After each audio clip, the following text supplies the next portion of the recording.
kan sebenarnya kita punya gitu ya cerita-cerita yang dikaitkan dengan tsunami dan gempa di masa lalu, dan kemudian berbicara masa depannya gitu ya. Nah ini contohnya di Uga Sunda itu kan ini berbicara di masa depan ya, nantinya katanya kan di belah kidul Cai Ngaguludak, jadi di selatan ada air bah besar, kemudian nanti di belah kulon Beak Rata, bagian baratnya itu akan rata. Nah ini pasti bicara ke depan ya.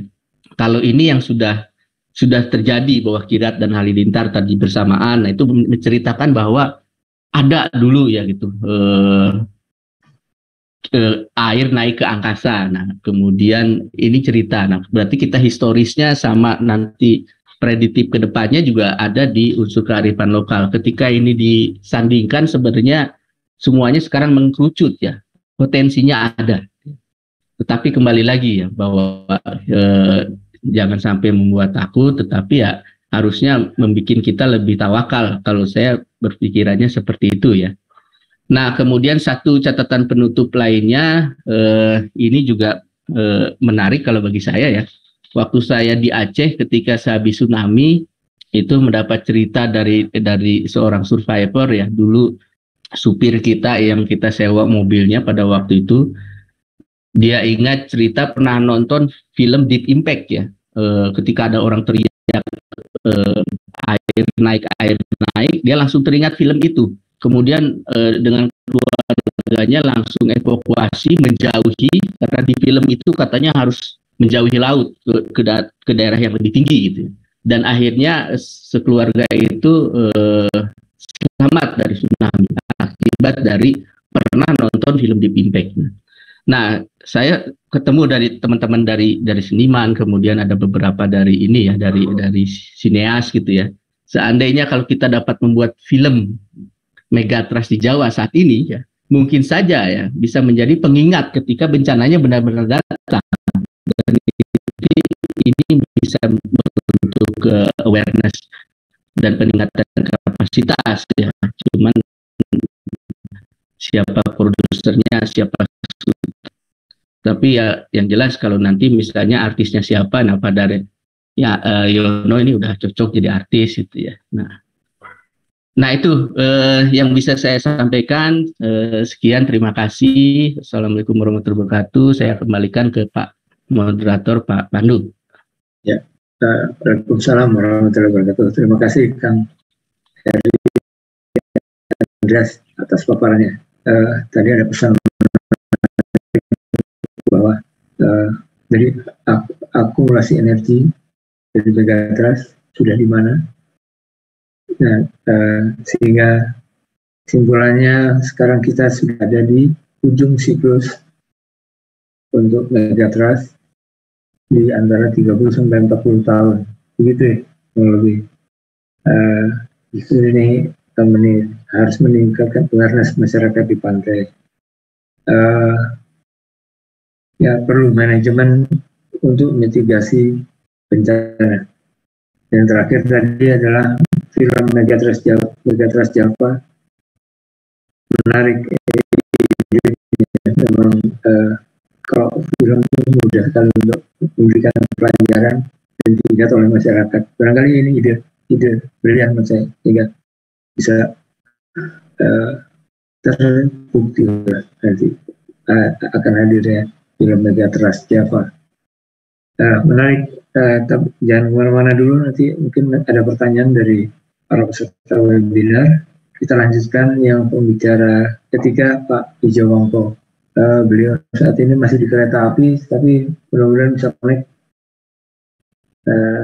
Pak Ijo bisa monitor? Bantai, Pak, silakan. Ya, silakan Pak Ijo, masih di kereta api sampai mana ini, Cirebon? Iya, mohon dibantu dengan share materi saya, Mas. Jadi selamat malam. Assalamualaikum warahmatullahi wabarakatuh, teman-teman sekalian. Sebentar. Ya, Bu Harmoni dan Mas Wahyu dan para narasumber.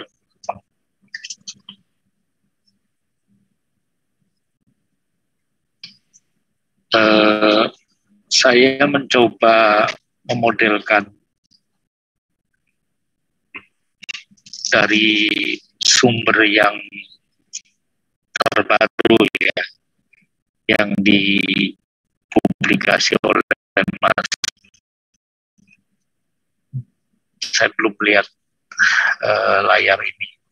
Sudah tampil Pak Wijaya. Mas Wahyu bisa mendengar saya? Bisa. Saya belum melihat dari sini. Ya. Sudah di slide pertama ya, di halaman depan. Ya.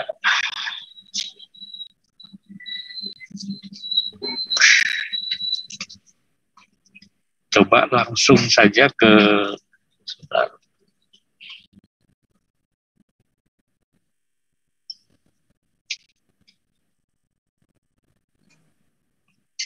Apakah sudah ada layar di sini? Belum ada. Sudah.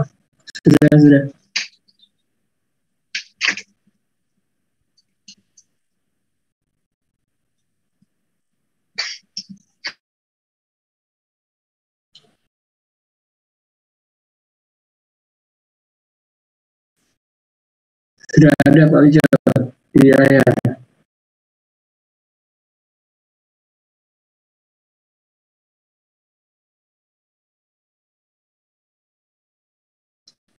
Pak Wijaya.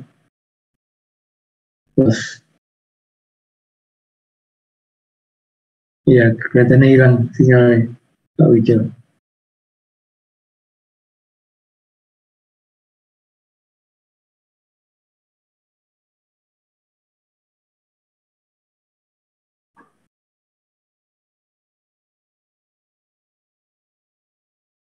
Gimana? Masih susah connect? Kalau sulit nanti kita lanjut dulu.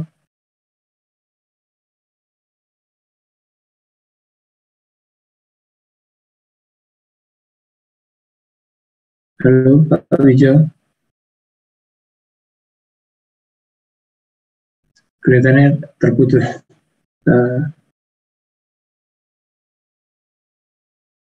Baik, kita lanjutkan saja ke pembicara berikutnya. Mudah-mudahan nanti Pak Wijaya dapat sinyal lagi, bisa masuk lagi. Halo.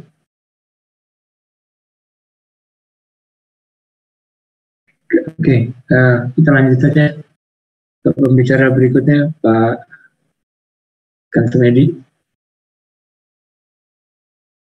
Sudah siap? Nanti Pak Wijaya ada kesempatan kembali lagi.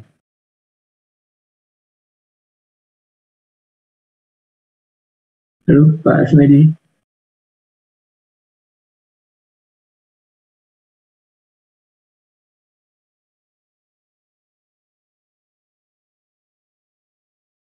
Pak Asmedi, bisa monitor?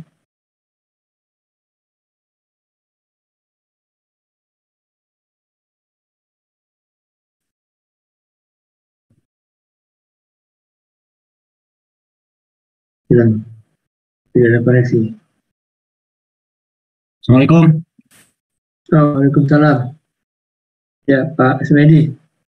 Silakan sambil nanti nunggu koneksi lagi dan Pak Wijaya, Pak Asmedi duluan. Ya, Pak Asmedi, silakan. Halo. Iya, Pak. Bisa dengar? Ya, silakan Pak Asmedi. Bisa dengar suara saya? Mohon maaf. Ya, bagus. Ya, baik. Terima kasih. Assalamualaikum. Selamat malam, Bapak Ibu sekalian.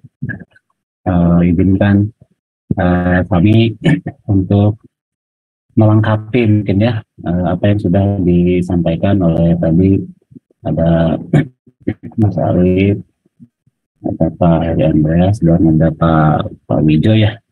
Jadi kami sendiri kebetulan memang sekitar 2 minggu yang lalu ya kami menguji coba sistem yang kami pasang di selatan Jawa. Mohon maaf saya belum share screen ya. Punten.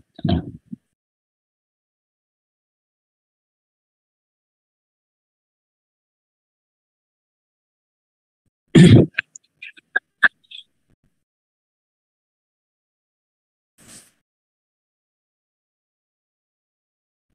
sudah. Iya, sebentar.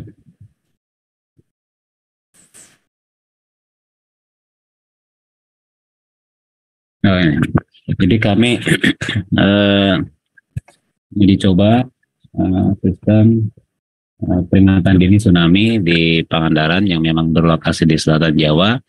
Ini merupakan uji coba dalam skala riset Bapak Ibu sekalian. Jadi kami ingin mencoba mengintegrasikan sistem peringatan dini tsunami di Pangandaran dalam hal ini antara sensor gempa bumi dengan sensor muka air. Jadi ini adalah kantor kompleks Pelabuhan Perikanan Kementerian Kelautan dan Perikanan yang ada di Pangandaran. Di kantor ini terdiri dari Pelabuhan Perikanan, kemudian ada Politeknik Kelautan Perikanan, ada akuarium Pangandaran, dan juga ada gedung riset ya. Nah, di kompleks ini dulunya pada saat kejadian tsunami tahun 2006 banyak sekali korban jiwa ya di lokasi ini, terutama di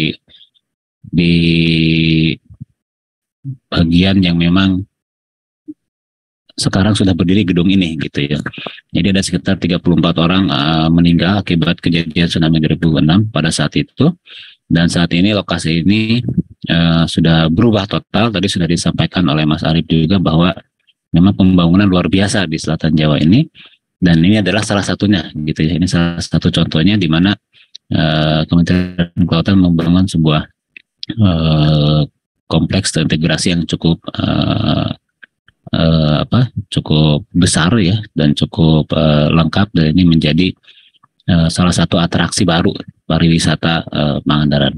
Nah, demi mengimbanginya dengan potensi bencana yang memang cukup mengancam, kami bekerja sama dengan banyak pihak untuk mencoba memberikan rasa aman, rasa nyaman, dan kesiapsiagaan dari tidak hanya dari kompleks Pelabuhan Perikanan ini, tetapi juga masyarakat yang ada di belakangnya. Nah, ini sebagai langkah awal kami karena ini ada di selatan Jawa, kami ingin mencoba menggabungkan sebetulnya antara sistem sensor operasional di BMKG gitu ya, dan juga dengan menambahkannya dengan sensor muka air real time.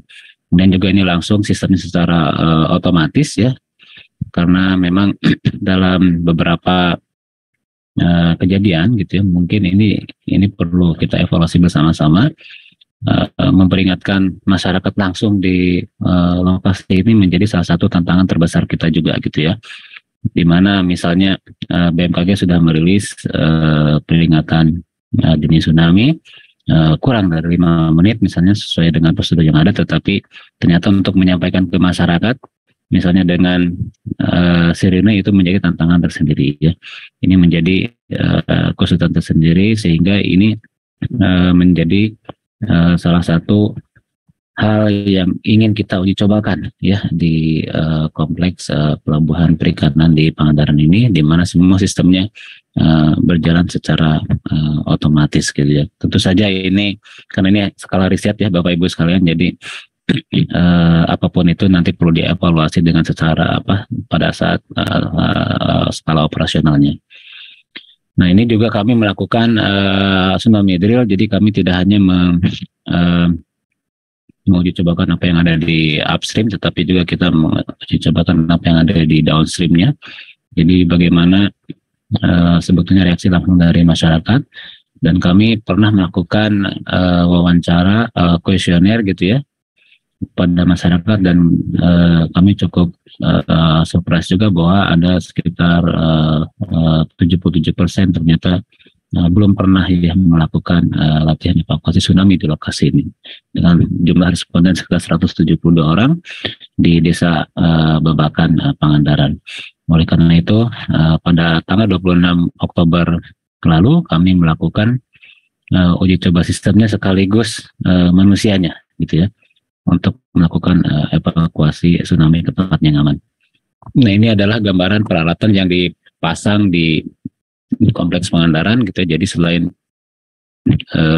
sea level monitoring dalam hal ini IDSL atau Inspeksi for Sea Level Measurement yang memang sudah ada 2 unit terpasang di pesisir Pangandaran.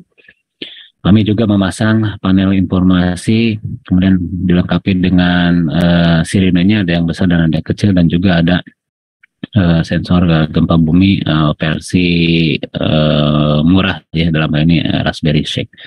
Ini sudah kami install tahun lalu. Kami ingin menguji cobakan tahun lalu, tetapi karena ada corona sehingga hanya baru bisa dilakukan pada tanggal 26 Oktober kemarin. Untuk mempermudah evakuasi manusia juga kami membangun jembatan. Dalam hal ini jembatan evakuasi yang memang sengaja dibangun oleh Kementerian Kelautan untuk mempermudah manusia bergerak melintasi sungai yang memang ada di belakang kompleks perkantoran ini. Ini dibangun tahun lalu juga pada bulan Oktober 2021, bahkan kita namai langsung sebagai jembatan evakuasi.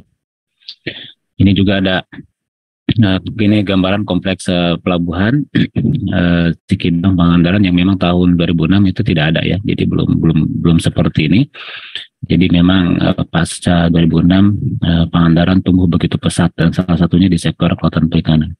Jadi ini adalah menjadi salah satu pelabuhan andalan Kabupaten Pangandaran. Dan di zaman Bu Susi Pujiastuti, Menteri Kelautan Perikanan saat itu, pelabuhan ini semakin diperbesar. Tsunami evacuation drill di Pangandaran pada 28 Oktober yang lalu.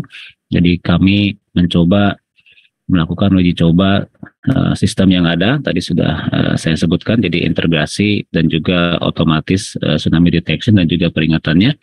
Kemudian ada evakuasi tsunami ke bukit yang memang sudah ada di utara pesisir, dan juga kami menguji cobakan evakuasi tsunami ke laut lepas gitu ya, dalam hal ini menggunakan kapal nelayan. Jadi para peserta tsunami drill ini ada masyarakat, ada mahasiswa Politeknik HP, dan juga ada para pekerja yang ada di akuarium Piamari Pangandaran. Ini adalah salah satu informasi yang sangat penting. Jadi kami menggunakan skenario tahun 2006, tsunami 2006, untuk mencoba mengenerate time series di 2 lokasi sea level monitoring. Kedua, informasi sea level monitoring dan juga informasi gempa bumi ini kita masukkan semua ke sistem yang ada ya, untuk kita lihat kinerjanya seperti apa ya pada saat melakukan simulasi uji coba evakuasi tsunami itu. Ini adalah salah satu gambarannya. Jadi memang ada 2 sinyal yang masuk ke sistem. Satu adalah gempa bumi yang dalam hal ini memang langsung otomatis dari BMKG. Kemudian kami coba juga bagaimana kalau misalnya tsunami-nya sudah mulai terdeteksi oleh real time sea level monitoring ya. Mudah-mudahan bisa didengar, tapi coba saya cek dulu.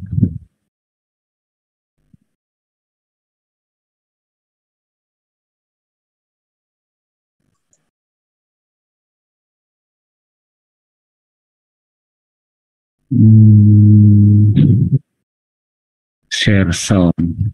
Nah ini pada saat gempa bumi tahun 2006 terjadi, kita asumsikan bahwa memang sistem BMKG ini sudah cukup baik sehingga peringatan itu tentunya akan dikeluarkan ya, dan kira-kira soalnya seperti ini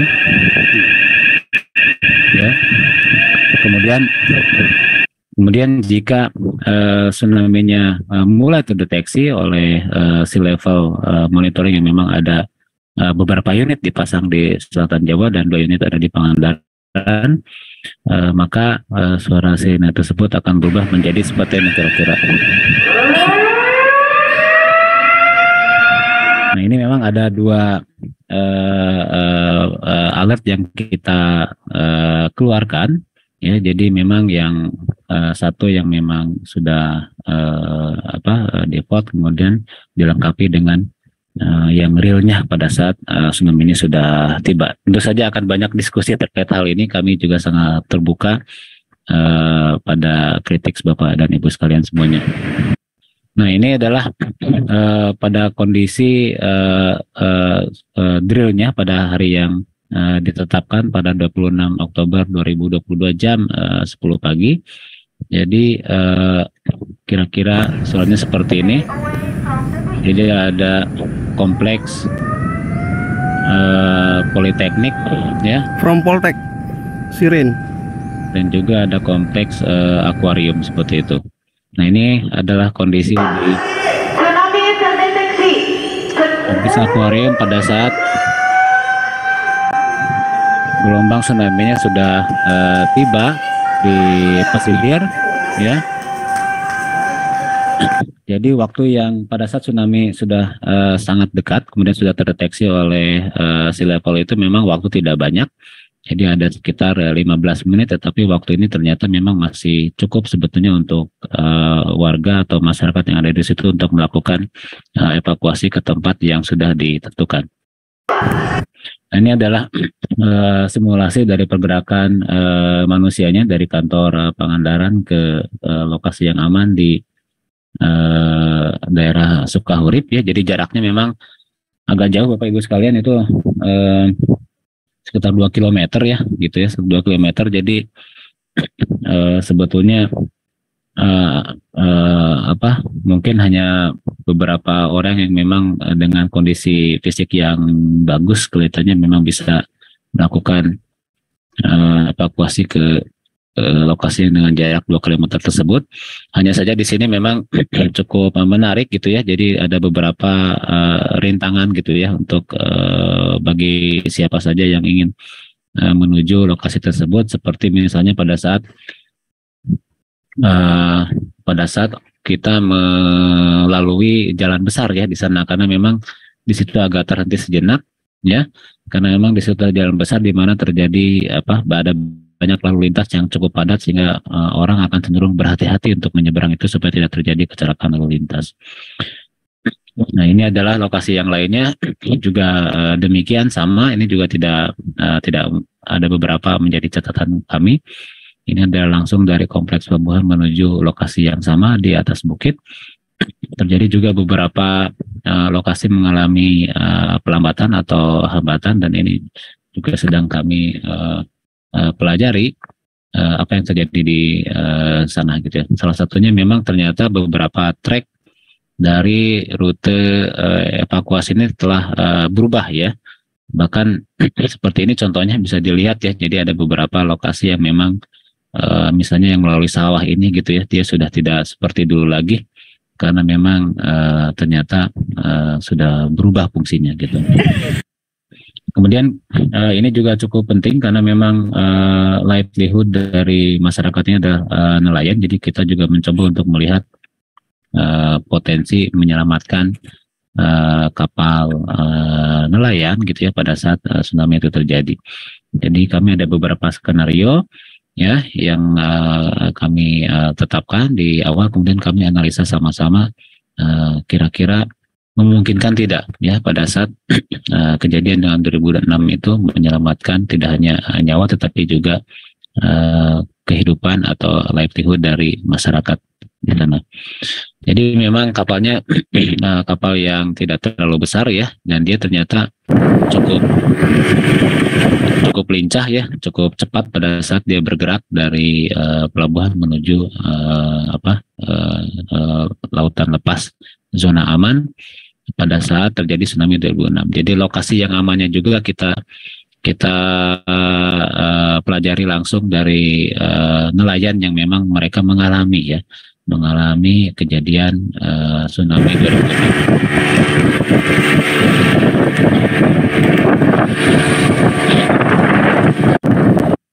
Nah, ini adalah gambarannya bagaimana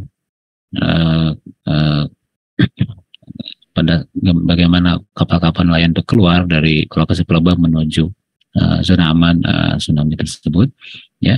Memang yang lama itu ya terjadi di dalam pelabuhannya sebetulnya ya, karena kita tahu bahwa di dalam pelabuhan itu kondisi perahu juga sangat padat ya, berdempet-dempet, sehingga di situ diperlukan skill khusus bagaimana misalnya untuk menghidupkan mesin dan mengeluarkan kapal di lokasi pelabuhan tersebut ya. Jadi bisa kita lihat ya, memang agak lama di sana, kemudian pada saat dia sudah mencapai lautan lepas itu full speed ya, kapalnya bisa melakukan perjalanan langsung ke tengah dalam kurun waktu sekitar 20 menit.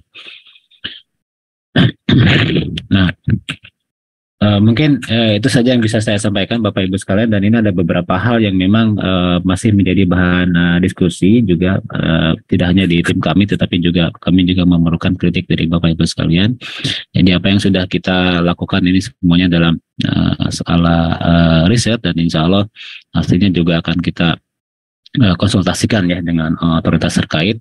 Tidak hanya pihak Kementerian Kelautan yang memang membutuhkan hal ini di lokasi fasilitas mereka, tetapi juga dengan otoritas lainnya ya, dalam hal ini tentu saja ada BMKG dan BNPB gitu misalnya. Hanya saja memang ada 3 hal di sini, ternyata bahwa integrasi sistem untuk peringatan dini tsunami ini bisa bekerja dengan baik, dan ini mungkin gitu ya bisa dijadikan menjadi salah satu alternatif ke depannya, karena kita tahu bahwa kondisi karakteristik gempa bumi tsunami di Indonesia itu berbeda-beda, atau mungkin kita kenal juga perlakuannya harus melalui skema regionalisasi gitu misalnya.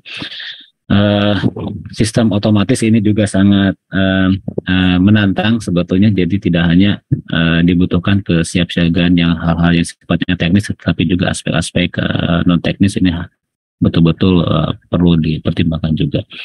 Dan tentu saja peringatan dini tsunami ini memang kalau memungkinkan tidak hanya menyelamatkan jiwa, tetapi juga bisa menyelamatkan penghidupan dari masyarakat. Terima kasih. Assalamualaikum warahmatullahi wabarakatuh. Waalaikumsalam. Terima kasih Pak Semedi atas paparannya. Tadi khususnya tentang uji coba EWS di Pangandaran tadi sangat menarik. Maaf saya tadi terlupa belum membacakan CV-nya untuk Pak Semedi. Beliau lulusan S1 Teknik Kelautan ITB, S2 di Teknik Pantai dan Pelabuhan UNESCO, IHE Delft, the Netherlands di Belanda, dan S3 di Teknik Pantai di TU Brunswick, Germany, dan University of Florence, Italy. Lengkap sekali. Pengalaman riset atau kerja terkait dengan Royal NIOZ di Netherlands dan lain-lain cukup banyak sini. Dan khususnya riset saat ini adalah penguatan peringatan dini tsunami dengan IDSL, garis-miring bunga. IDSL ini inexpensive device for sea level measurement. Gitu ya Pak Medi, mudah-mudahan benar. Iya, terima kasih Pak. Ya baik, Pak Wijo masih belum bisa connect, mungkin lanjut ke Pak Daryono. Kalau sudah siap, nanti saya coba terakhir. Siap Pak Pandu. Ya, terima kasih Pak Daryono, saya bacakan CV-nya dulu sedikit. Dr. Daryono SSI MSI, lahir di Semarang tahun 1971,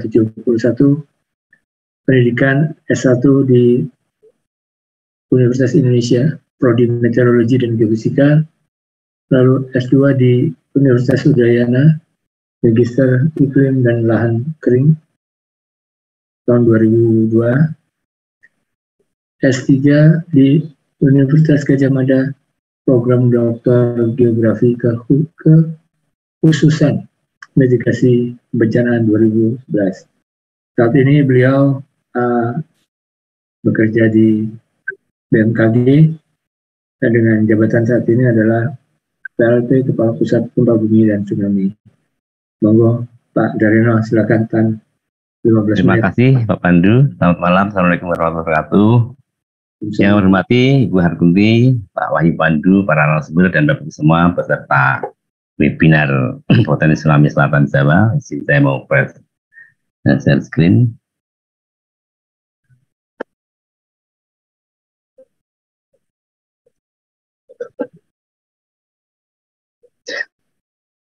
Nah, ini judul yang disampaikan Pak Pandu ini kebijakan peraturan operasional. Jadi mungkin saya lebih ke current status ya, karena memang Inatis ini kita selalu mengatakan inovasi dan update. Nah, ini adalah lesson learned dari kejadian tsunami Palu 2012 dan Selat Sunda 2012.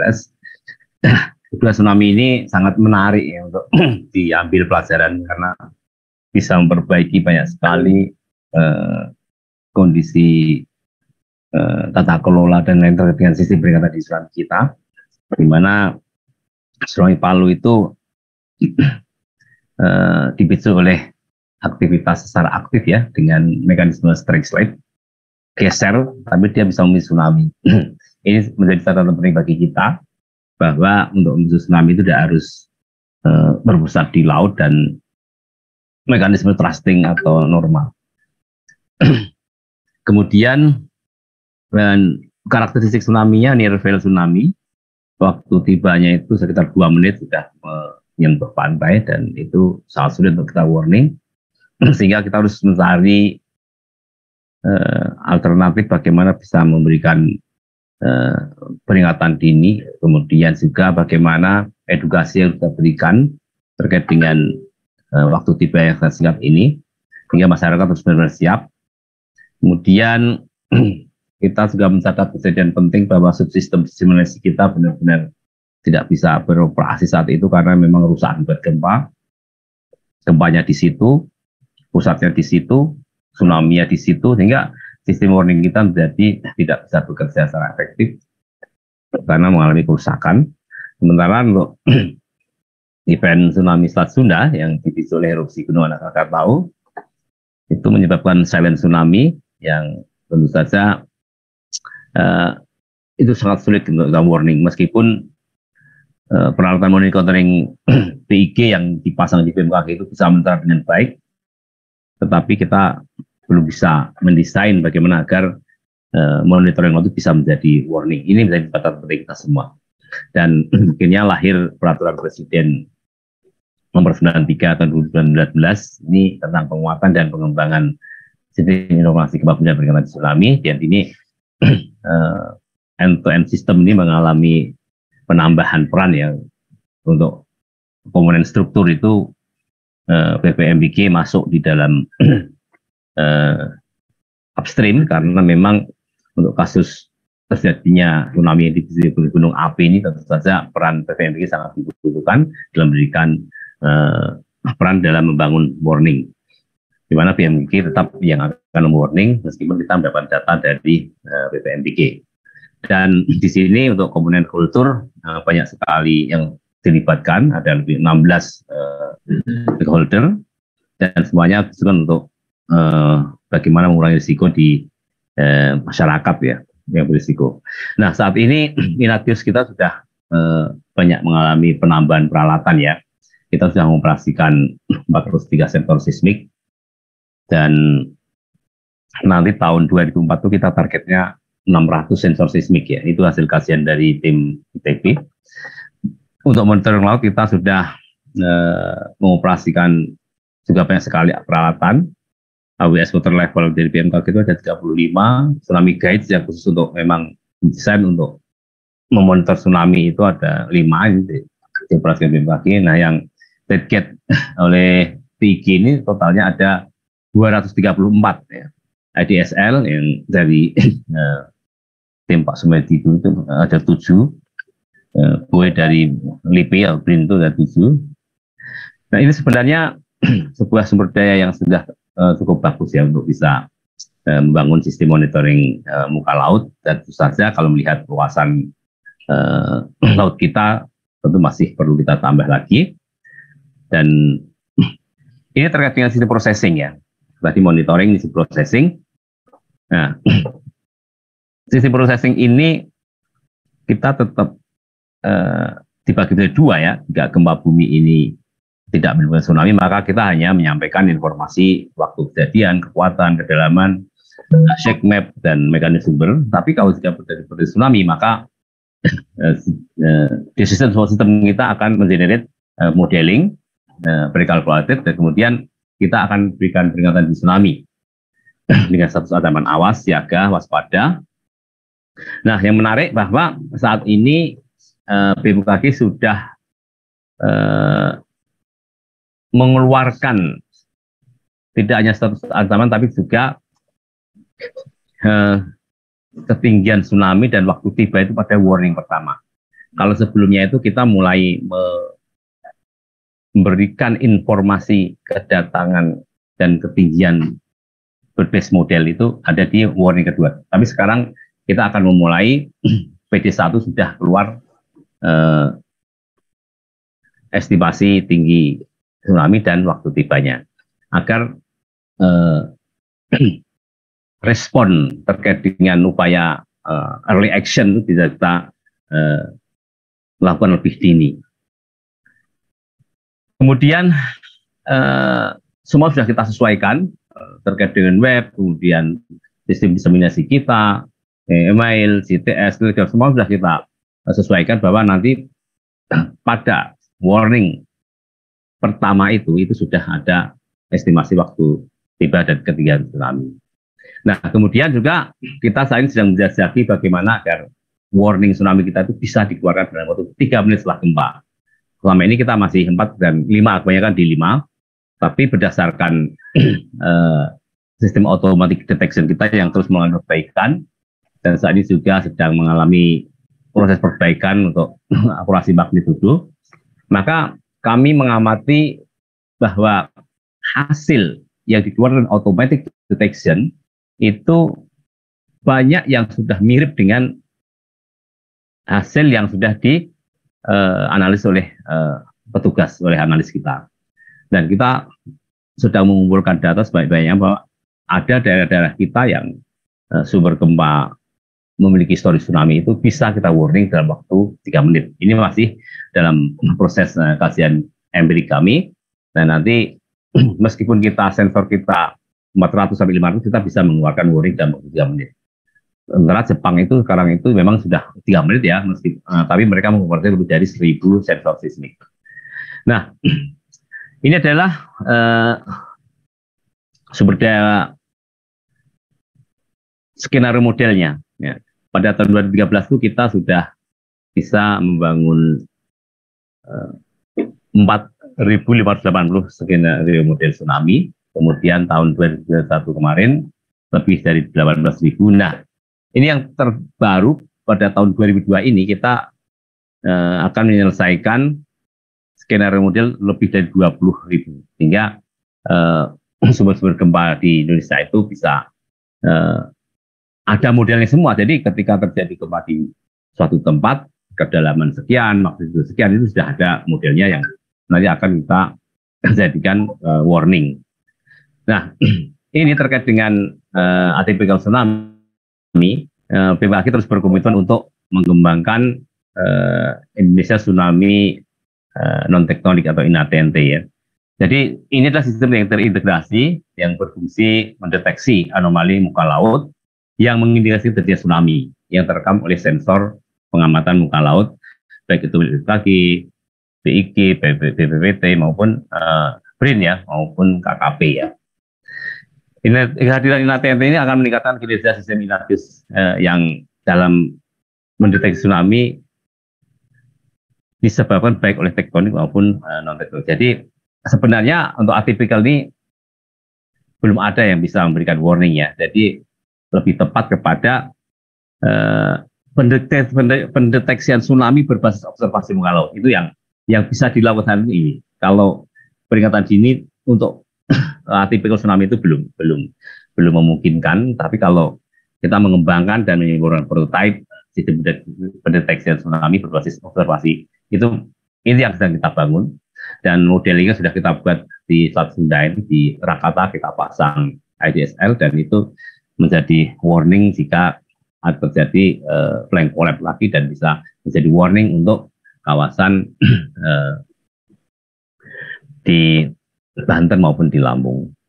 Nah, kita juga semakin banyak moda diseminasi kita, bagaimana agar kita bisa menyebarluaskan informasi dan peringatan dini dengan tepat, ya.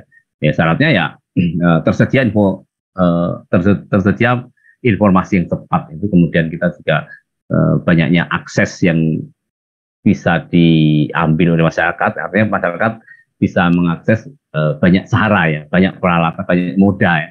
Kemudian juga yang terpenting adalah bagaimana masyarakat itu bisa merespon dari info dan warning yang kita berikan, ya.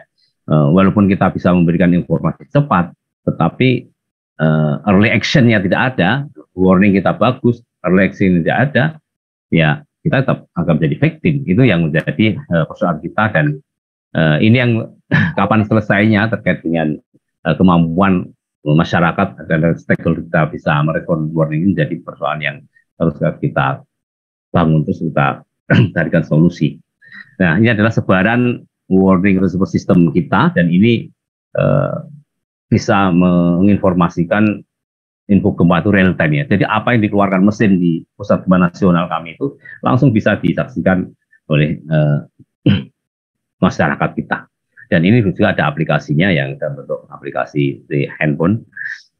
Kemudian kasus di Palu itu menjadikan sistem kita yang berbasis satelit itu tidak berdaya karena pointingnya bergeser sehingga nggak bisa menerima warning, atau yang berbasis seluler ternyata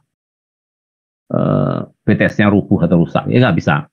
Tapi kita sekarang sudah memulai untuk melakukan integrasi sistem peringatan tsunami dengan radio broadcaster, ya. Ini yang menjadi harapan ke depan kita yang lebih robust terhadap kejadian-kejadian besar, baik itu gempa maupun itu bisa tetap bertahan karena berbasis baterai dan gelombang radio, sehingga meskipun WRS mati atau kami satu itu mati, dia masih bisa mengirimkan warning. Ini salah satu inovasi yang kami siapkan.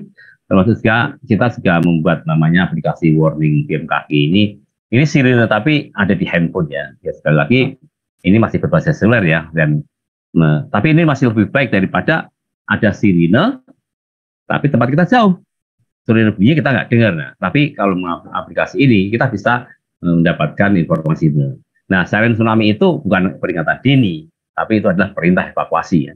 Jadi kalau aplikasi dibunyi atau sirine di pantai itu bunyi, maka itu sudah menjadi dasar untuk segera melakukan evakuasi. Nah, ini tidak kalah pentingnya perlu saya sampaikan bahwa bagaimana agar masyarakat kita, stakeholder kita memahami info dan warning, tentu harus kita berikan edukasi, ya. Ini adalah tsunami ready, setelah lapang gempa tsunami ready yang kita lakukan, kita sudah melaksanakan lebih dari 96 lokasi di tempat-tempat pantai yang berisiko tsunami dan memiliki catatan sejarah tsunami. Dan kalau kita melihat apa yang diharapkan oleh United Nations Ocean Decade itu 100% masyarakat yang butuh tsunami itu pada tahun 2030 diharapkan sudah siap dan tangguh menghadapi tsunami. Nah, ini tantangan kita. Nah, kalau kita di BMKG itu melakukan kegiatan ini mengandalkan sebuah lapang gempa yang berbasis APBN, tentu saja nggak akan selesai tahun 2030 kita bisa melakukan edukasi masyarakat, seluruh masyarakat yang berisiko tsunami. Tapi kalau kita bisa melakukan inovasi terkait dengan bagaimana kita melibatkan multi helik, ya, baik itu pemerintah daerah, kemudian pengusaha swasta di bidang pariwisata, industri, pantai, dan itu semua bisa jadikan kita bagaimana kita mengadakan kegiatan edukasi tanpa menggunakan APBN. Karena kalau kita mengandalkan APBN, bisa saja cukup lama bisa selesainya ini. Kemudian ini terkait dengan apa yang sedang berkembang saat ini, ya, itu tsunami setinggi 34 meter, ya. Ini ada di papernya di PPN dan kawan-kawan. Ini masih fresh, masih hot from open, ya. Dan ini sekaligus menyampaikan pada saudara saya, teman-teman di masyarakat pesisir, ya, bahwa memang secara tektonik itu wilayah selatan Jawa bagian barat dan Tenggara Sumatera itu merupakan terdapat sumber gempa tumbukan lempeng, ya, yang dinamika atlas. Jadi di situ ada celah seismik yang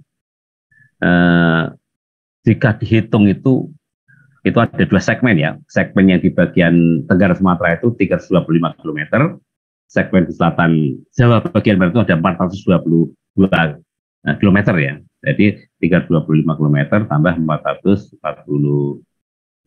Ini lebih dari 700 ya km. Nah, ini ekuivalen dengan magnitudo potensi magnitudo 8,9. Dan ini sebenarnya besaran magnitudo skenario terburuk ya.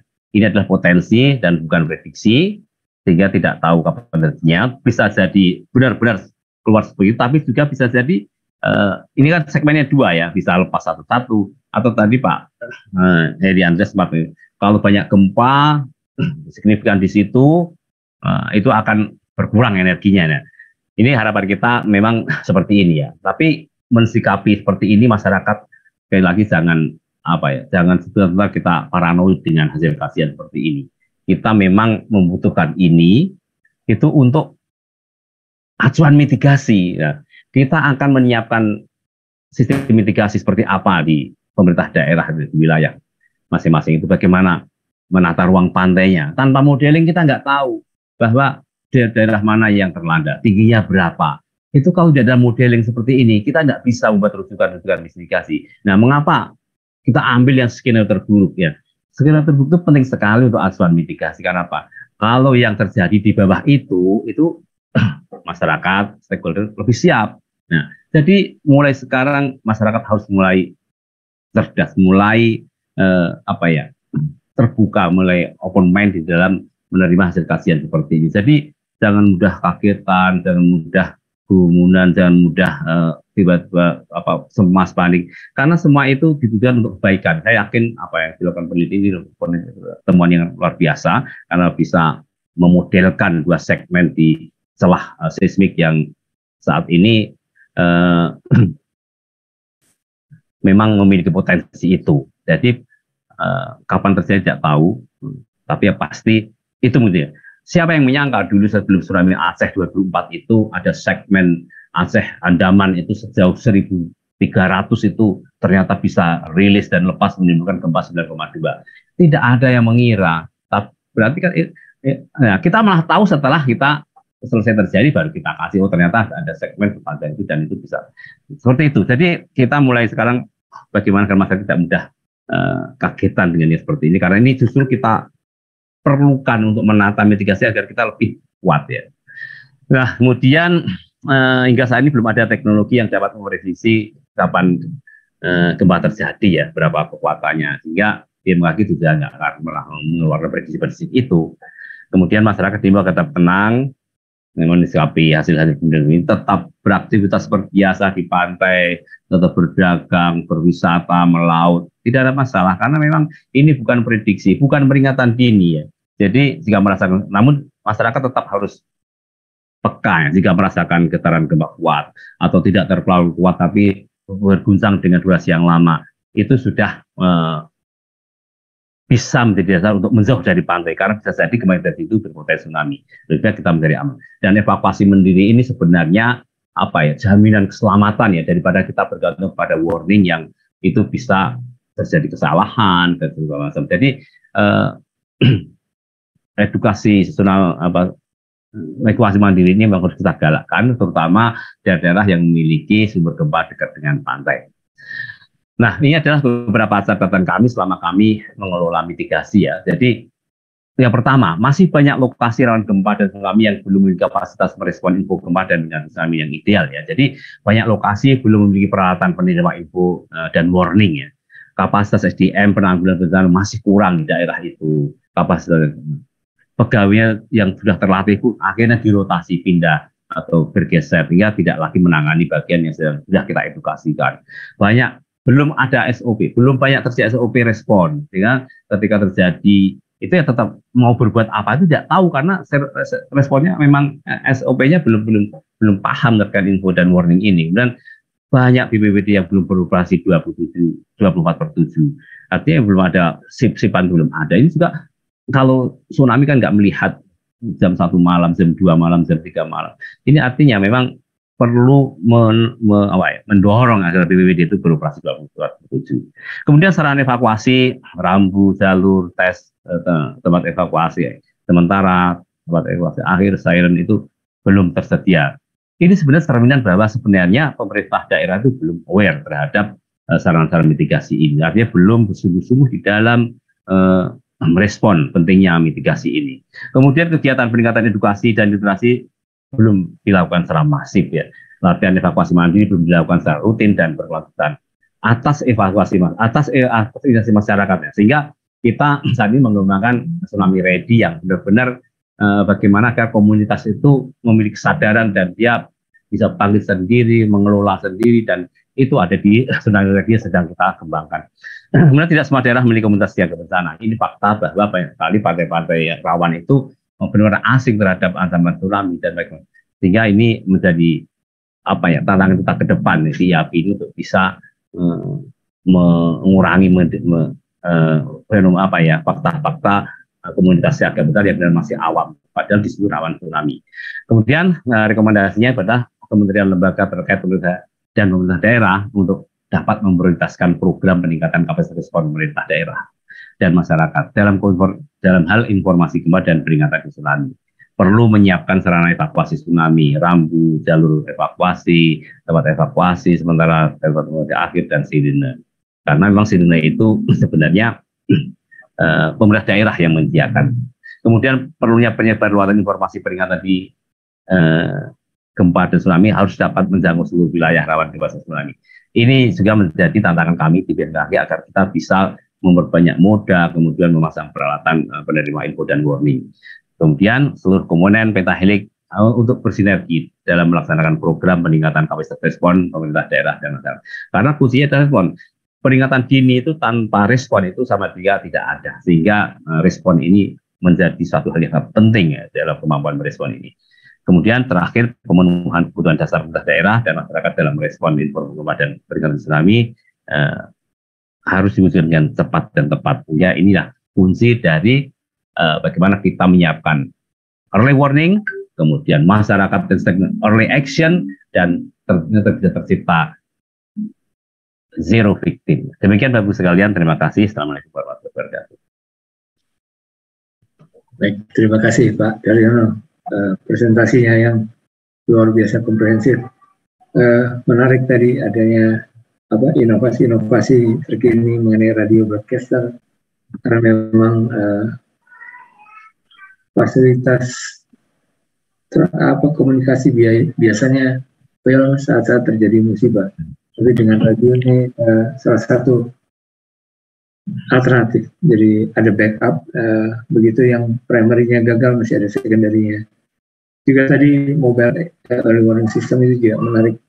Di samping semua progres yang sudah dikembangkan dan dilakukan oleh BMKG, berikut beberapa kementerian lembaga terkait dengan tsunami early warning system. Di samping itu ada dukungan dari sea level monitoring, baik dari BIG, dari IDSL-nya, KKP, dan dari Bui Tsunami dan CBT dari BBPT yang sekarang menjadi BRIN. Tadi juga ada yang terakhir adalah bahwa salah satu kesimpulan potensi itu bukan prediksi. Jadi barangkali kita sama-sama menyikapi ojo kumunan, ya itu pepatah Jawa sampaikan. Jadi kalau kita sampaikan potensi tsunami setinggi sekian meter, ini bukan prediksi. Jadi disikapi dengan tenang, tidak perlu panik, karena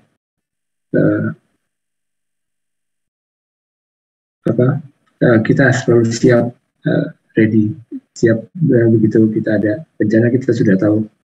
Begitu merasakan gempa besar, sebaiknya memang segera evakuasi, tidak usah menunggu. Ya, baik. Ini Pak Wijo belum bisa. Pak Wijo sudah terkoneksi. Kalau tidak, saya dapat pesan dari beliau untuk hanya Ya, Pak Wijo belum terkoneksi. Saya coba. Oh, satu lagi. Sekiranya para pembicara berkenan untuk sharing bahan paparan di kolom chat. Mungkin ada para peserta atau peserta webinar ini ingin memanfaatkan juga, ingin belajar juga, atau mempelajari lebih lanjut mengenai early warning system ini. Saya coba yang punya Pak Wijo, saya coba share screen. Ada permintaan dari Pak Wijo tadi untuk menampilkan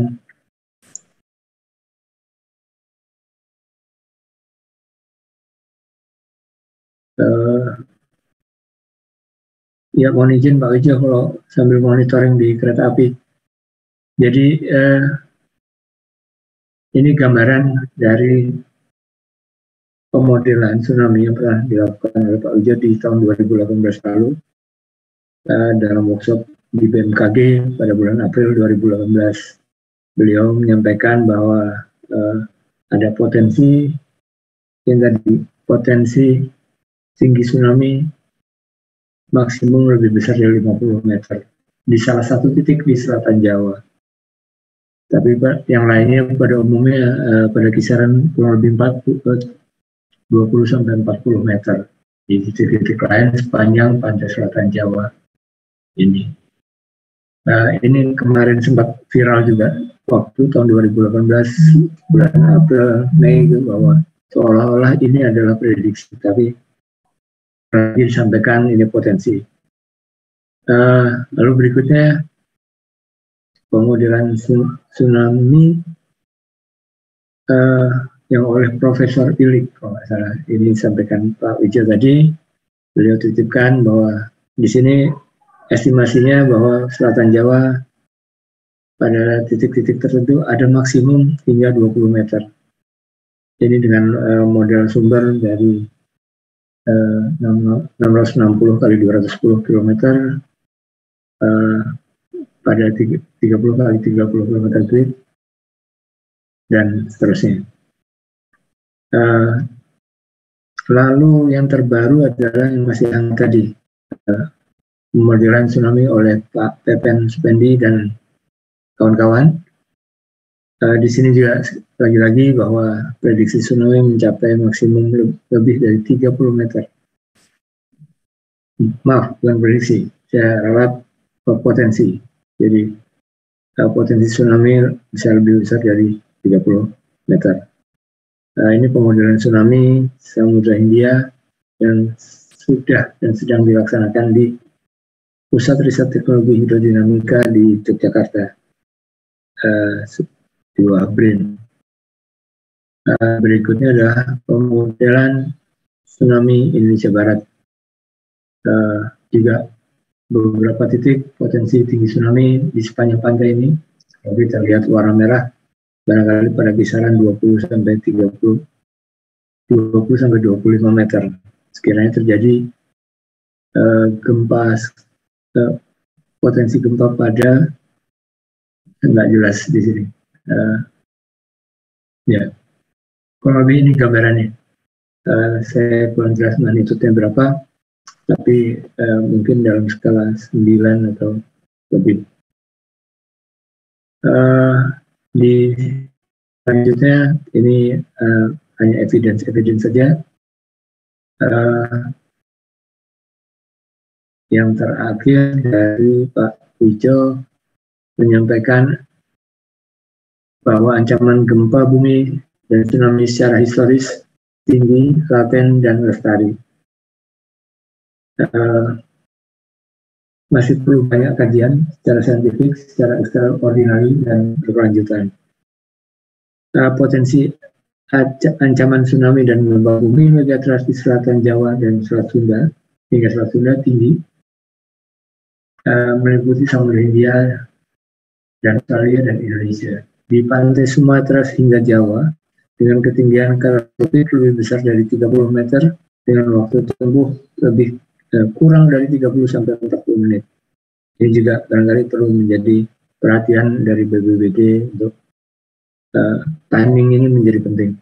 Lalu para pihak otoritas komunitas perlu mereview kembali dokumen mitigasi dan disesuaikan dengan kajian terkini dan dilakukan dengan segera dan berkelanjutan. Mungkin ini ringkasan dari paparan yang seharusnya disampaikan Pak Wijo. Mohon izin Pak Wijo, ini saya sampaikan sesuai dengan arahan dari beliau lewat WA pribadi. Demikian semua yang sudah disampaikan paparan, ada 5 narasumber. Kita sebetulnya sudah lewat waktu cukup banyak ya, tapi tadi juga terlambat. Jadi barangkali saya buka kalau ada pertanyaan dari para peserta webinar, Bapak Ibu, terhormat, monggo bisa raise hand atau dari kolom chat. Kolom chat Pak Sekjen, Pak Robi, apakah ada yang bisa ditampilkan pertanyaan-pertanyaan untuk segera direspon oleh pembicara? Oh, ini.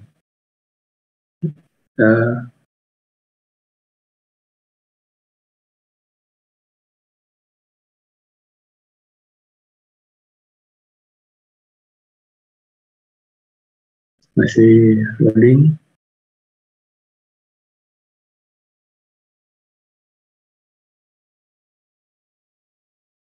Izin Pak, apakah sudah tampil? Belum, masih loading. Tadi sudah sempat tampil sebentar.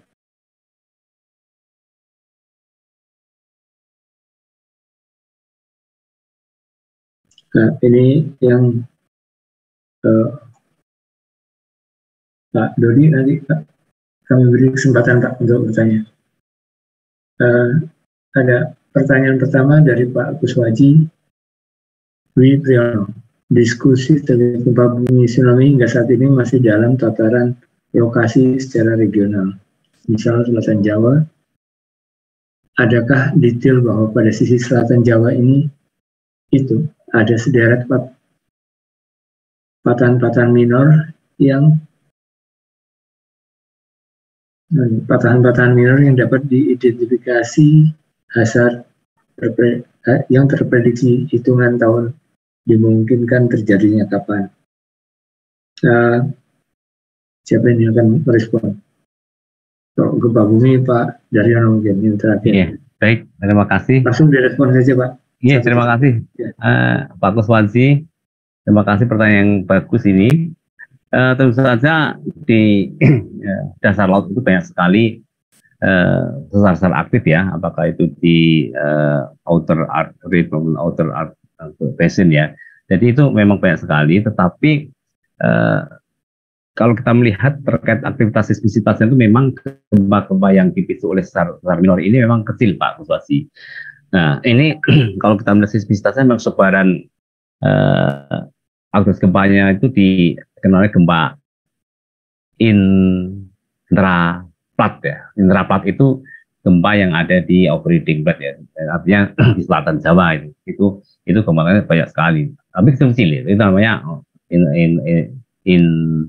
intraplat. Nah, kalau interplat itu di bidang kontak antar lempeng. Nah, kalau kita melihat gempa-gempa besar itu memang terdapat di bidang kontak ya, di interplat, bidang tumbukan lempeng megatrust itu ya, atau di bawahnya, di mana di situ terdapat gempa-gempa intraslab ya, di mana lempeng yang tersubduksi itu ternyata juga mengakumulasi medan tegangan dan itu pecah menjadi sebuah gempa yang memiliki karakteristik ground motion sangat kuat. Seperti gempa Jawa Timur tahun lalu itu gempa akibat pecahnya slab lempeng di bawah megatrustnya. Nah, memang ada gempa-gempa di intraplat yang signifikan ya, seperti gempa-gempa di sesar Opak, sesar Mandiri, kemudian itu gempa-gempa intraplat ya. Nah, tapi kalau untuk di selatan Jawa itu gempa-gempa di sesar laut itu magnitudenya relatif kecil ya, kurang dari 5 ya. Hanya yang besar-besar itu berada di zona tumpukan lempeng di bidang interface itu. Demikian Pak Kuswati, terima kasih. Baik, kalau penyesarannya memang belum terpetakan dengan detail Pak untuk sesar-sesar dasar laut itu. Tapi yang pasti identifikasi unsur tektonik yang benar-benar menjadi generator gempa itu ya jalur zaman itu yang sudah dikenal dengan baik. Demikian Pak Kuswati. Ya, terima kasih Pak Dar. Kita lanjut ke pertanyaan berikutnya. Dari Pak Ahmad Fauzi, perlu adanya dorongan pada pemangku kepentingan bahwa bukan hanya tsunami yang rawan, tetapi juga dampak gelombang pasang, dan memaksimalkan potensi Pokja tsunami di tiap daerah yang dikoordinir oleh BPBD setempat, serta pembelajaran yang bertahap dan berkelanjutan kepada masyarakat setempat. Dan ini tidak hanya sekedar memberikan pemasangan EWS saja. Monggo kalau ada yang bisa merespon. Pak Pandu, saya mau merespon terkait dengan gelombang pasangnya, Pak ya. Jadi BMKG itu selalu memberikan peringatan dini terkait dengan gelombang pasang ini dan cukup akurat dari waktu ke waktu ya. Hanya saja ketika sudah sampai ke pantainya itu tentu saja bukan lagi kita, tapi mereka yang punya apa ya, yang memiliki tugas dan fungsi terkait dengan tanggap darurat terkait dengan banjirop itu tentu saja pemerintah daerah, kemudian juga pihak-pihak terkait itu. Nah, ini terkait dengan gelombang pasangnya ini kita sudah BMKG siap memberikan warning di mana yang apakah itu di pantai bagian mana itu cukup akurat selama ini dari waktu kita berhasil memberikan warning dengan baik. Hanya saja ketika itu sudah menjadi menimbulkan bencana ya, artinya banyak kawasan pesisir yang rumahnya tersapu gelombang pasang, warung-warung yang menjadi berantakan karena terjang ombak, itu yang tentu saja sudah menjadi kewenangan BPBD untuk mengantisipasinya bagaimana agar gelombang pasang atau rob ini bisa diantisipasi. Demikian Pak Pandu. Ya, terima kasih Pak. Ini juga direspon oleh Bu Harkunti di chat room ya, bahwa usulan mengenai Pokja tsunami bukan hanya terkait tsunami, tapi juga dengan gelombang pasang sudah masuk pertimbangan oleh Bu Ketua. Usulan Pokja tsunami daerah akan kami pertimbangkan dan prioritas seiring dengan Komda Yabi. Jadi nanti ada Komda Yabi yang khusus menangani ini. Baik, saran dan masukan kami terima Pak Fauzi Ahmad Fauzi, dicatat oleh Ibu Ketua Umum. Langsung berikutnya yang ketiga dari Yondra Putra, Sosial Juri. Selain film, mungkin simulasi harus selalu digiatkan di dunia pendidikan dan masyarakat setidaknya mungkin 3 kali dalam 1 semester. Reminder. Ya, baik Pak. Ini Pak Heri ada komentar mengenai ini, Pak Heri Andreas. Ya, setuju kalau literasi lebih digiatkan ya. Kalau pesannya Pak Jokowi juga sebenarnya kan urusan kebencanaan itu udah masuk ke kurikulum ya, tetapi update dari kurikulumnya saya lihat agak lambat ya terkait dengan kurikulum kebencanaan. Ya mungkin nanti ya Bu Harkunti lah sebagai bosnya di Pusat Mitigasi Kebencanaan ya, untuk memfollow up. Iya, gitu Om. Ya, terima kasih. Bisa lanjut pertanyaan berikutnya. Yang dari Vera A. Jika terjadi gempa megatrust di selatan Sumatera, apakah pulau-pulau kecil misalnya pulau-pulau yang misalnya Kepulauan Mentawai masih bisa dilakukan mitigasi struktural dan non-struktural, mengingat pulau memiliki topografi relatif datar dan tidak terlalu luas.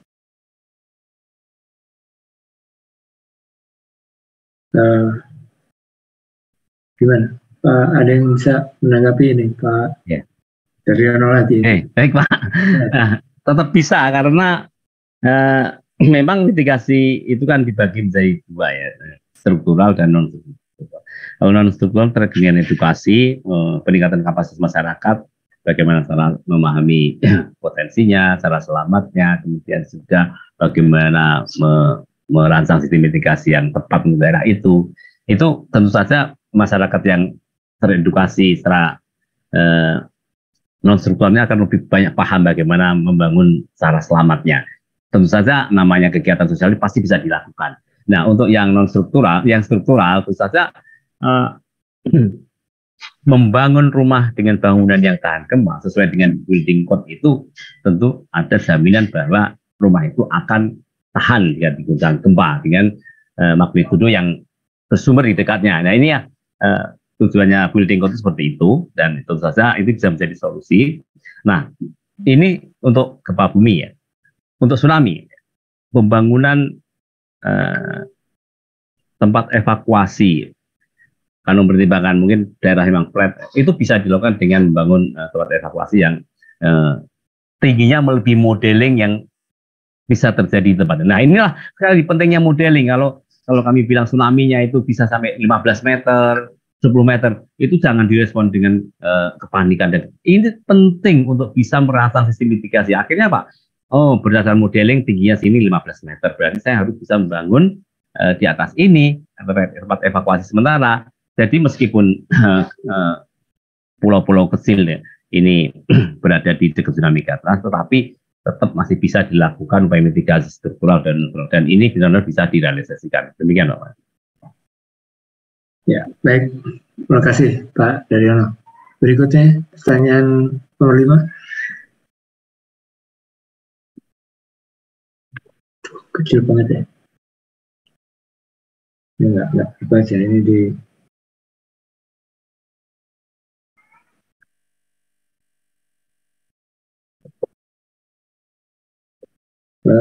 gempa dan tsunami. Apakah proses pembangunan itu harus dihentikan dengan potensi? Oh, betul Pak. Jadi namanya pembangunan itu tetap harus jalan karena kerawanan seperti apapun itu bisa dilakukan rekayasa teknologi ya. Dan itu pembangunan struktural, mitigasi struktural tadi. Jadi tidak ada istilahnya di sini daerah rawan gempa sehingga kita perlu mengungsi. Bantul itu daerah rawan gempa, apa terus ditinggalkan? Tidak, malah daerahnya subur. Sehingga perlu bangunan-bangunan yang merujuk pada building code sumber gempa di situ sehingga dia akan aman jika terjadi gempa. Jadi seperti itu. Bahkan tempat-tempat yang rawan likuifaksi pun mungkin bisa dilakukan rekayasa meskipun berbiaya mahal ya. Tapi yang pasti pembangunan di daerah rawan itu bisa dibangun bangunan yang aman ya, selama bisa mengikuti kaidah-kaidah yang bisa dilakukan untuk rekayasa teknologi di tempat itu. Jadi termasuk daerah rawan tsunami, ada pasti bagaimana struktur bangunan yang tahan tsunami di pantai itu, bagaimana bandara Kulon Progo dibangun dengan struktur tahan tsunami misalnya. Kemudian juga bangunan-bangunan di daerah rawan. Yang tidak boleh membangun adalah membangun rumah tepat di jalur sesar, itu nggak boleh, karena pasti akan terjadi pergeseran, maka dia akan mengalami kerusakan. Jadi tidak ada alasan untuk menghindari bangunan meskipun daerah itu rawan. Jika memang bangunan itu benar-benar vital dan sangat dibutuhkan, maka dilakukan rekayasa teknologi yang tentu saja memperhatikan aspek mitigasi yang benar-benar bisa dijamin untuk bisa menyelamatkan.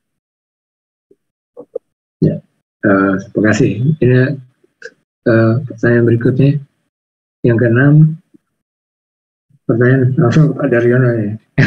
Apa BMKG sudah menyiapkan roadmap kurikulum? Kita menjadi narasumber, bukan membuat kurikulumnya. Jadi, Pak. Jadi kita tidak membuat, tapi kita menjadi narasumber untuk masukan terkait dengan dulu waktu itu ada kejutan di Dikti juga kita menjadi tim narasumber terkait dengan ini, dan beberapa tempat di sekolah kita juga menjadi narasumber ini, tapi kita tidak membuat bukunya, tapi kita menjadi pengisi materi segala macam. Seperti itu Pak Pandu. Ya, mungkin Pak Heri bisa komentar dari Andreas mengenai kurikulum pendidikan. Ya, seperti tadi saya sampaikan ya, bahwa sebenarnya sudah ada arahan dari Pak Jokowi ya, bahwa harus memasukkan kebencanaan dalam kurikulum ya, baik di tingkat dasar sampai ke mungkin di perguruan tinggi ya. Tapi kalau saya perhatikan ya memang implementasinya kelihatannya maju mundur ya. Nah itu kembali lagi ya, ini mungkin ya BNPB mungkin ya, kemudian mungkin YABI gitu ya, bisa lebih mendorong ya bahwa apa yang dulu pernah disampaikan Pak Presiden itu ya di follow up. Karena dulu tuh ya ketika dengarnya senang gitu ya, tetapi sampai dengan hari ini, nah mungkin itu tadi progresnya kalau saya lihat masih kurang ya. Ya, ininya. Ya. Oke, berikutnya masih ada pertanyaan? Boleh nambah, Pak? Ya. Saya nggak bisa respon. Iya. Iya, terima kasih. Mungkin terkait dengan kurikulum, sebetulnya sejak 2015 kita tuh udah membuat roadmap ya, bagaimana integrasi atau mainstreaming kebencanaan di dalam kurikulum sekolah. Kebetulan waktu itu dalam program SCDRR ya di Bappenas dan BNPB, saya memberikan masukan juga, beberapa tim yang lain juga memberikan masukan, dan itu outputnya masih berupa surat edaran bersama dari Menteri Pendidikan. Itu jadi kajiannya 2015, kemudian keluar edaran sekitar 2016 atau 17. Jadi sayang sekali ya sebetulnya itu banyak isu-isu yang sebetulnya bisa ini, dan setiap presiden sepertinya selalu mengulang pentingnya mainstreaming kebencanaan atau integrasi isu kebencanaan ke dalam kurikulum. Jadi setiap presiden selalu mengatakan, tapi hingga hari ini masih bicaranya parsial. Ya seperti itu implementasi di lapangan. Itu aja mungkin tambahan dari saya. Tadi yang dijelaskan oleh Pak Daryono dan Pak Andreas. Terima kasih Pak. Terima kasih Bu Ketua. Baik, kita lanjut pertanyaan ke-7 tadi. Izin apakah master plan PLB Tsunami terbaru atau hanya ada versi tahun 2012 saja? Bagaimana rencana program Grand Design INA-TWS 2019-2024? Terima kasih dari Mas Novian Brin dari Jogja ini. Pak Daryono? Ada. Jadi kita menyusun ke namanya Grand Design untuk waktu itu tahun 2020 ya, tapi ini akan kita update karena kita memiliki banyak sekali tambahan peralatan baru, kemudian juga beberapa inovasi terkait dengan diseminasi, kemudian penambahan skenario model itu nanti akan kita update sampai 2004. Jadi memang kita memiliki roadmap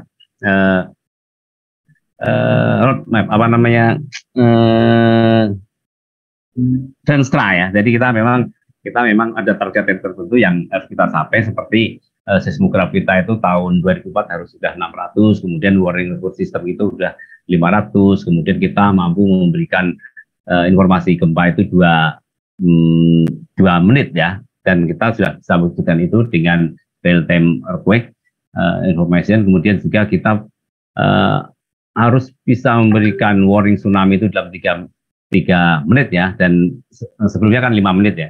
Ini sudah kita lakukan kajian empirik dan nanti akan kita operasionalkan mungkin tahun depan ya. Demikian. Baik. Oke, lanjut. Masih ada pertanyaan? Pak Wahyu? Ya. Ini ada masukan dari Pak Andi Eka ya terkait dengan program Tsunami Ready. Ini mungkin terkait juga dengan tadi kurikulum ya. Ini kalau tadi kurikulum di sekolah, Pak Andi monggo kalau ingin menyampaikan tentang Tsunami Ready yang diluncurkan, ya. Monggo, masih terkait erat. Monggo Pak Andi.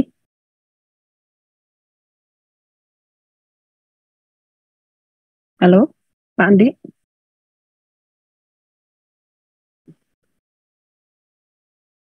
Oke, mungkin saya bisa mewakili Pak Andi ya. Jadi sebetulnya pada dalam beberapa tahun terakhir ini beberapa kota perwakilan dari kota-kota yaitu diwakilkan oleh kelompok masyarakat, dalam hal ini misalnya desa, sudah mulai mengajukan yang disebut dengan program Tsunami Ready ya untuk level komunitas. Tapi kalau dilihat elemennya sebetulnya tidak hanya untuk level komunitas, karena semua elemen kajian risiko, kemudian upaya pencegahan, mitigasi, kesiapsiagaan sampai peringatan dini juga sudah ada. Ini Pak Andi sepertinya ingin menyampaikan sesuatu. Silakan Pak Andi. Iya, terima kasih ya, monggo, Pak. Ya, Mundi dan juga menunggu. Pak Robi, Pak Daniel, salut dengan pertemuan hari ini, webinar yang diinisiasi oleh IABI. Saya hanya ingin menyampaikan satu hal yang juga sebetulnya dilakukan oleh kawan-kawan di BMKG juga. Saya kira Bu Arkunti juga menjadi salah satu expert team di dalam Tsunami Ready ini, karena UNESCO kan sudah meluncurkan dekade samudera, sehingga rasanya berkaitan dengan penjelasan-penjelasan terkait dengan potensi tsunami yang begitu besar, masyarakat kan perlu ditingkatkan kesadaran, kesiapan, dan kesiagaannya. Dan sebetulnya dunia juga sekarang ini mentargetkan apa yang disebut program Tsunami Ready sampai 2030. Nah, saya kira Pak Daryono yang secara langsung bertanggung jawab untuk menyebarkan dalam tanda kutip mengajak juga kesiapan semacam itu, dan juga tadi pada awal-awal Pak Ai juga sudah kemudian mengatakan bahwa mari kita berulang-ulang mengingatkan pada masyarakat bahwa kewaspadaan dan juga kesiapan jadi penting sekali. Nah, saya kira IABI menjadi sangat penting sekali di dalam proses melakukan interfacing antara science di satu pihak, kebijakan di pihak yang lain, dan juga komunitas di sisi yang lain pula. Jadi terima kasih sekali, ini satu kesempatan yang bagus sekali. Tapi barangkali Pak Daryono atau Pak Buarkunti menjadi expert dunia di dalam hal ini di BBB, dan juga Pak Daryono bisa sedikit menjelaskan itu kepada kawan-kawan yang sekarang ini sudah jumlahnya 136, saya kira perlu memahami mengenai Tsunami Ready ini, sehingga secara luas bisa kemudian dipahami bahwa sebetulnya ini juga menjadi bagian yang tidak terpisahkan dari upaya untuk meningkatkan kewaspadaan, kesiapan, dan kesiagaan. Mohon maaf ini Bu Harkunti, saya potong supaya juga menjelaskan ini karena beberapa desa sudah berhasil untuk menjadi. Terima kasih. Silahkan, mungkin Pak Daryono bisa. Pak Robi. Terima kasih Pak Andi diingatkan. Iya. Tadinya memang saya berharap pertemuan hari ini memancing untuk pertemuan berikutnya.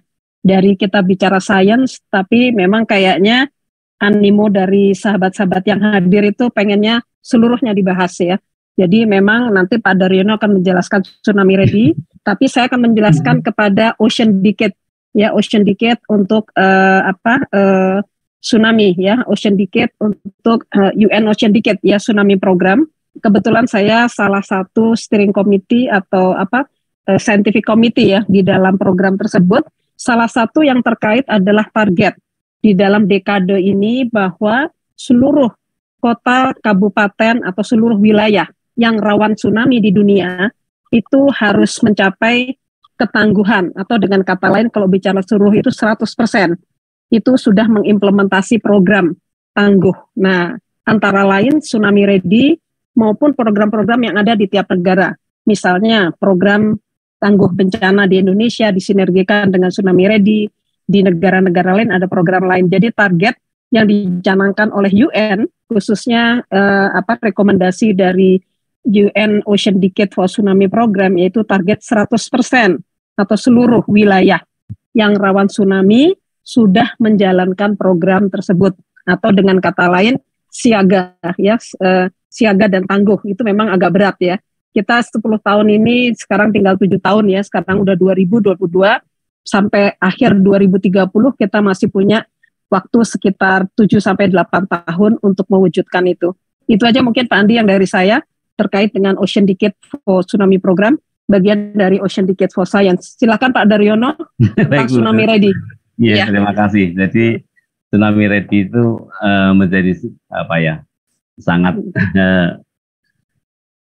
menarik untuk kita wujudkan ya, karena upaya mitigasi yang selama ini kita lakukan itu akan menjadi benar-benar sungguh-sungguh dan menjadi sebuah kewajiban yang harus diwujudkan, karena memang di situ harus memenuhi beberapa indikator penting untuk mewujudkan terciptanya masyarakat Ready. Seperti wilayah tersebut harus memiliki peta bahaya tsunami. Nah, tentu saja makanya BMKG itu saat ini memproduksi banyak sekali peta bahaya tsunami itu karena memang untuk kebutuhan ini kita harus mensupport komunitas itu agar tahu rawannya daerah itu, sehingga kita juga ketika sudah menciptakan peta-peta itu mereka tidak lagi panik, tapi justru akan direspon bagaimana aku bisa mensikapi ini dan bagaimana saya selamat jika tsunami seperti ini terjadi. Kemudian juga mereka perlu memiliki informasi perkiraan jumlah orang yang berada di wilayah masing-masing yang kemudian bisa terpapar. Ini menjadikan penting sekali terkait dengan upaya-upaya kesiapan mitigasi, kemudian kesiapan terkait dengan tanggap darurat. Kalau tanpa ada gambaran-gambaran seperti ini, maka kita akan sulit dalam upaya tanggap darurat. Kemudian perlu memiliki papan informasi publik tentang gempa dan tsunami. Jadi kapan saja masyarakat bisa teredukasi karena ada papan-papan informasi yang ada di tempat tersebut. Kemudian memiliki inventaris sumber daya ekonomi, infrastruktur politik, kemudian sosial dan pengurangan risiko bencana.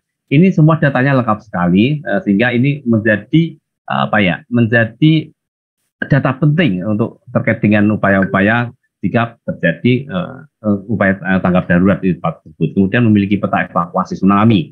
Nah, ini juga yang akhirnya kami tadi menyatakan bahwa banyak sekali daerah pesisir kita yang ternyata sarana evakuasi itu sarana mitigasi itu tidak ada. Peta evakuasi juga tidak ada, padahal di situ rawan tsunami dan pernah terpapar pada masa lalu.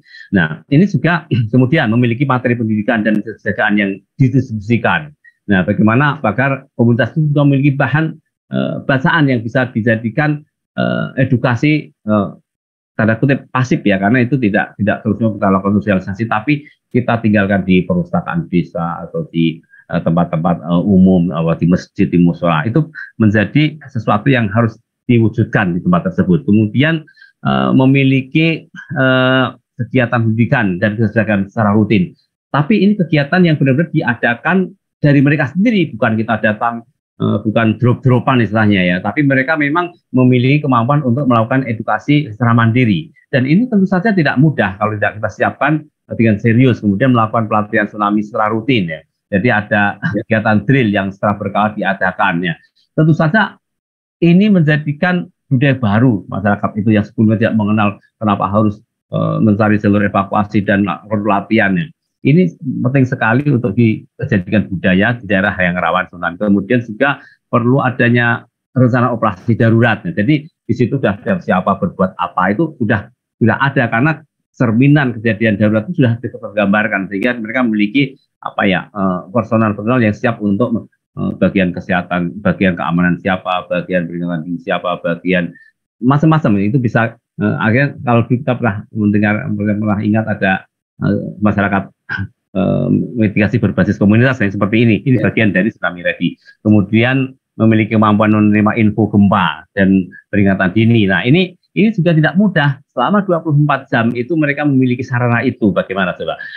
Harus memiliki pos, harus memiliki tempat jaga ronda yang selalu aktif. Kalau malam itu mereka ada di situ dan ada petugasnya. Kemudian mereka juga punya alat monitoring. Nah, ini juga menjadi menarik sekali dan ini tidak mudah diwujudkan kecuali memang benar-benar orang yang sudah kita siapkan dan mereka memiliki kesadaran tinggi. Kemudian juga memiliki kemampuan menyebarluaskan info gempa dan mereka memiliki sistem diseminasi lokal, satu kentongan, radio HT atau intercom itu yang. Nah, dari semua itu kalau bisa terverifikasi dengan baik, tetapi benar-benar measure ya, tidak karena drop-dropan sehari sebelum dilakukan verifikasi kita siapkan, kita datang ke sana untuk tidak bisa seperti itu. Tentu saja verifikator akan tahu bahwa kegiatan-kegiatan itu sudah berkembang. Nah, seperti yang terjadi di benua Bali itu memang sudah lama sekali pasca tsunami Aceh itu mereka sudah menyiapkan dan mereka akhirnya mendapat recognize dari UNESCO.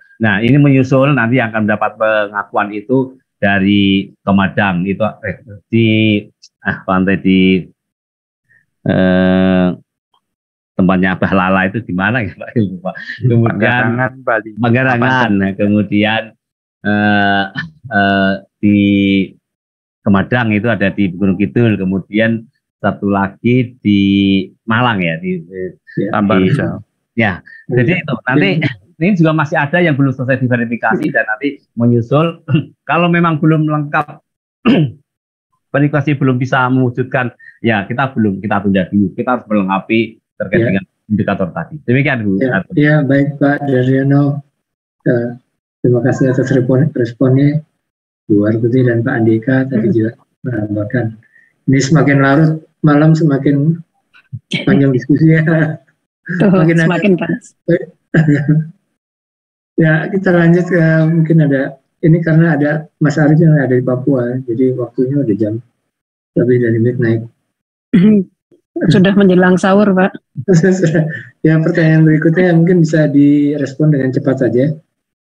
Izin bertanya kepada pembahasan selain magnitud karakteristik penyebab, apakah perlu juga dilakukan penekanan pada real time weight? Karena menurut saya real time menentukan teknologi observasi deteksi early warning diseminasi. Apakah dalam pembuatan evakuasi plan juga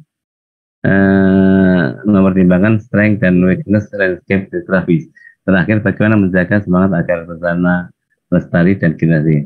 Nah, ini semuanya memang menjadi unsur-unsur penting di dalam pembuatan action plan ya, karena memang kita juga harus mengetahui bagaimana waktu tiba, kemudian golden time, kemudian tidak hanya saja tapi juga estimate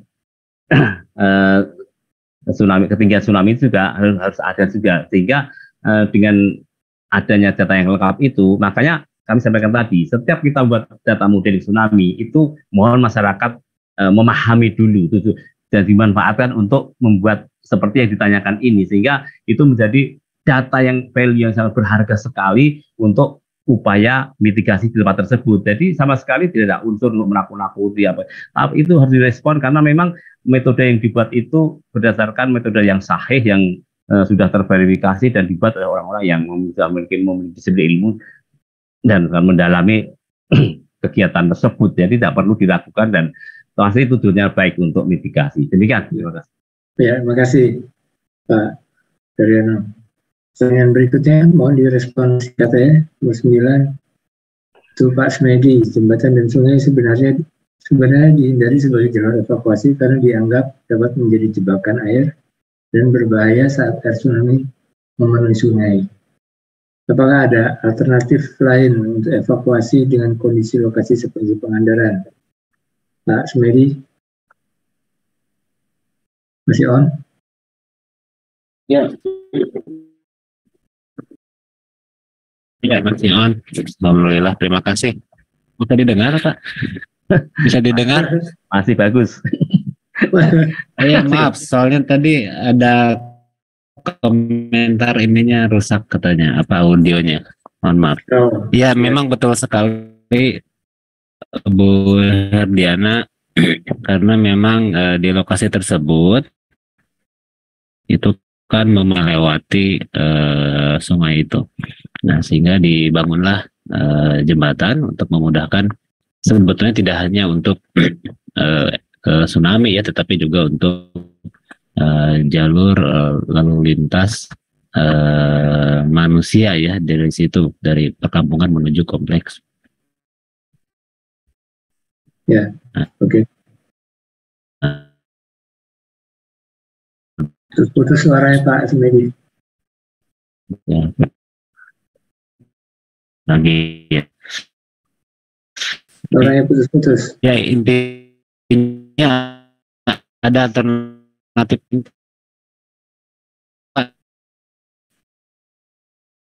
Suara kurang jelas Pak Smedi.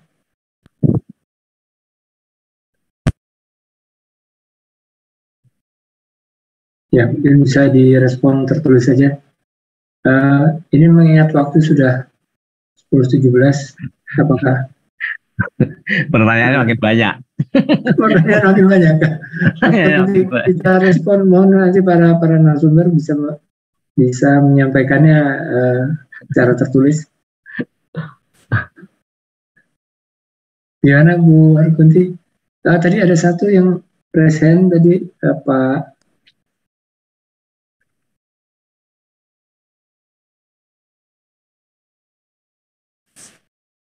Tadi yang resen. Tidak ada yang resen, Pak. Tadi ada. Saya sempat respon. Ini sudah tidak ada. Sudah nggak ada. Baik, masih banyak nggak daftar pertanyaannya, Pak Sekjen, Mbak Neno? Ya, mungkin ini aja, Pak, karena waktu sudah lebih dari jam 10. Nanti ya, pertanyaan-pertanyaan akan dijawab secara tertulis dan semua ini akan kita copy semua. Nah, ini nanti akan menjadi masukan di IABI dan akan kita share di web IABI. Ya silahkan, karena memang kita nggak ada absen. Monggo nanti summary dari pertemuan ini akan kita share di web IABI. Demikian juga ada beberapa pertanyaan tentang materi. Mungkin kalau yang belum sempat share akan kita share di web IABI ya, linknya. Silahkan. Terima kasih. Itu aja Pak Wahyu, kita bisa tutup saja. Monggo, silakan. Ya, terima kasih Bu Arkunti arahannya. Jadi memang mohon izin ini sudah hampir 1 jam lewat dari rencana. Mungkin juga ada yang dari Papua ini Pak Arif tadi, sumber kita dari Kompas dari Papua sekarang sudah lewat midnight, sudah hari berikutnya. Jadi nanti semua pertanyaan akan coba kami respon secara tertulis, dan tadi disampaikan oleh Bu Ketua bahwa akan diposting di website IABI. Mungkin ya Bu, tadi juga ada saran agar pertemuan seperti ini diadakan seminggu sekali dengan topik yang berbeda-beda, untuk menarik juga. Iya. Ya. Betul. Nah, nanti akan disusul dengan pokja yang lain ya Pak Wahyu. Tiap Wednesday kita akan ada tiap Rabu. Ya. Ya, menarik Bu. Jadi kita sinergi bersama melakukan pembelajaran. Bukan kita juga belajar, kami juga belajar. Jadi semua kita mendapat masukan dan manfaat yang luar biasa pada hari ini. Juga saya ucapkan terima kasih kepada para narasumber. Ada Mas Ahmad Arif, Mas Daryono, Pak Daryono, ada Pak Sumedi, Pak Wijo masih di kereta, juga Kang Yayas, Kang Heri. Juga terima kasih atas masukan dan saran dari para peserta, luar biasa. Terima kasih atas kontribusinya dan kesetiaannya masih mengikuti hingga larut malam. Bu Arkunti, ada last wording mungkin, Proto? Ya, terima kasih Pak Wahyu, dan saya ucapkan terima kasih untuk moderator dan semua pembicara yang tidak bisa saya gambarkan ya. Terima kasih telah berbagi, tidak hanya pekerjaan maupun pemikiran, dan juga saya ucapkan terima kasih untuk peserta dari webinar ini, baik anggota IABI maupun calon anggota IABI yang hadir hari ini, karena banyak sekali masukan-masukan yang berharga yang perlu kita tindak lanjuti secara bersama-sama. Dan insya Allah bahwa komitmen kami IABI tiap hari Rabu kita akan mencoba mengangkat isu-isu terkait sesuai dengan kepokjaan. Dan ini terutama Pak Wahyu saya ucapkan terima kasih ya, melakukan respon bahwa ya keinginan masyarakat untuk mengetahui ya apakah kita siap menghadapi tsunami Selatan Jawa, karena di media sudah sedemikian gencarnya kita mendengarkan langsung dari pakar-pakar yang melakukan penelitian. Ya, mungkin saya tutup acara hari ini dan kita akan ketemu di hari Rabu mendepan. Monggo lihat di WA Group maupun di web IABI. Dan bagi saudara-saudara atau sahabat-sahabat yang belum menjadi anggota, silahkan mendaftar menjadi anggota. Banyak sekali sebetulnya ya interest yang bisa kita kerjakan bersama, tidak hanya berbagi ilmu, tapi kita juga bisa melakukan sesuatu bersama bagi nusa dan bangsa. Terima kasih sekali lagi, saya tutup.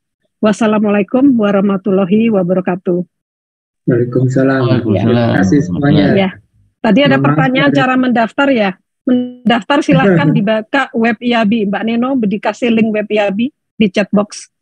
Ya, kita ada web dan ada juga kartu anggota, dan nanti di situ juga apa sih benefit untuk anggota, karena kita bisa do something together dan kita bisa sharing ya pengetahuan dan sebagainya. Silahkan, ini ada web sudah diberikan linknya, dan nanti link dari materi akan ada di web ya. Silahkan nanti disiapkan webnya. Terima kasih Pak Pandu, sekali lagi terima kasih ya atas upaya mengumpulkan teman-teman pembicara ini ya yang sulit ya. Ini ada Pak Heri sebetulnya tetangga saya, kemudian Pak Daryono, Pak Arif yang jauh bisa komit, kemudian Pak Semedi dan Pak ini yang di kereta api ya Pak Wijo. Iya, terima kasih semuanya. Yuk monggo saya pamit. Terima kasih. Terima kasih Bu. Ya, selamat malam. Ya.